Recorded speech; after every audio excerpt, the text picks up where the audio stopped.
Hello, in this video I want to show you how to install Microsoft Edge browser on Cat S53. This will need to open our Google Play Store, inside locate Microsoft Edge and click on the install.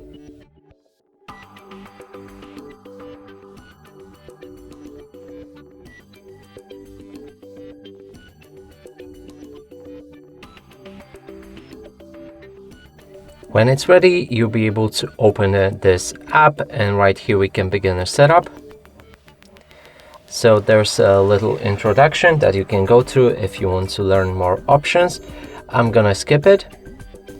Here you can customize homepage of Microsoft Edge with your own wallpaper, most visited sites or newsfeed.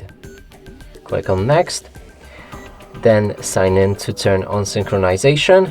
I'm gonna go with not now. This will skip that option of the setup.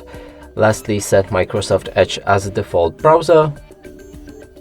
Click on confirm, and then your browser should be ready.